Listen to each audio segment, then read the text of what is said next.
বাংলাদেশের সব থেকে নির্যাতিত, সব থেকে নিষ্পেষিত, সব থেকে ফাঁসির কাজটা জুড়ে জীবন দেওয়া বাংলাদেশ জামায়াতে ইসলামীর নেতৃবৃন্দ আজকে আমাদের সাথে একত্রতা ঘোষণা করেছে।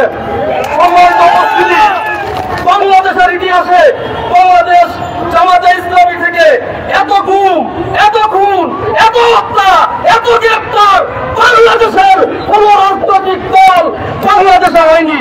যারা নির্যাতিত, নিষ্পেষিত, আজকে তাই আমরা যারা নির্যাতিত, নিষ্পেষিত, অত্যাচারিত, বৈষম্যের শিকার আমাদের পাশে এসে দাঁড়িয়েছেন শহীদ কাফেলা বাংলাদেশ জামায়াতে ইসলামীর নেতৃবৃন্দ। বিগত 15 বছর একটি ফেসিবাদ আমাদের উপরে চেপে বসেছিল। ক্ষমতার জন্য ছাত্রদের বুকে গুলি চালিয়েছে। ক্ষমতার জন্য যে কোনো ধরনের ধ্বংসযজ্ঞ করতে কোনো দ্বিধাবোধ করে নাই। ঘুম, হত্যা, নির্যাতন সহ তারা এমন কোন কাজ বাদ দেয়নি। তারা ব্যাংক ডাকাতি করেছে, লুটপাট করেছে, তারা দেশের সম্পদ বিদেশে পাচার করে দিয়েছে। শেখ হাসিনা আমাদের শিক্ষকদেরকে বঞ্চিত করেছে, তাদেরকে আশ্বাস দিয়েছে প্রতারণা করে। তৎকালীন সেই শিক্ষামন্ত্রী দীপুমণি এই শিক্ষকদের সাথে প্রতারণা করেছে। তার তীব্র নিন্দা এবং ধিক্কার জানায়।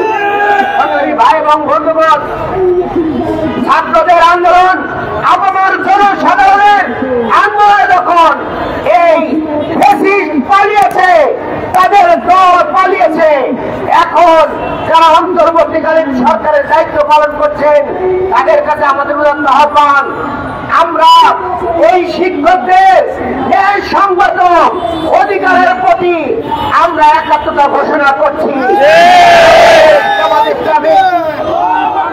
বাংলাদেশ জামায়াতে ইসলামী সেক্রেটারি জেনারেল সাবেক এমপি অধ্যাপক মিয়া গোলাম পরোয়ার ভাই তিনি বলেছেন, শিক্ষকদের এই ন্যায়সঙ্গত দাবি আমরা একাত্মতা ঘোষণা করছি এবং সরকারকে বলবো আপনারা আমাদের এই শিক্ষকদের ন্যায়সঙ্গত দাবি মেনে নিন, তাদেরকে চাকরির নিশ্চয়তা দিন, রুজির ব্যবস্থা করুন, তাহলে এই শিক্ষকরাই জাতীয়করণে ভূমিকা রাখবে ইনশাআল্লাহ।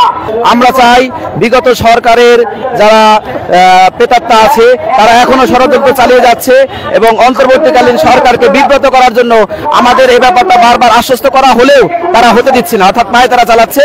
আমরা চাই বিগত সরকার যেহেতু আমাদের বঞ্চিত করেছে এবং তৎকালীন শিক্ষামন্ত্রী বিভিন্নভাবে আশ্বস্ত করার পরেও আমাদের বিষয়টা আমলে নেয়নি, এখন অন্তর্বর্তী সরকারের একমাত্র দাবি, একমাত্র প্রত্যাশা জনগণের প্রত্যাশা পূরণ করা এবং সংস্কার করা।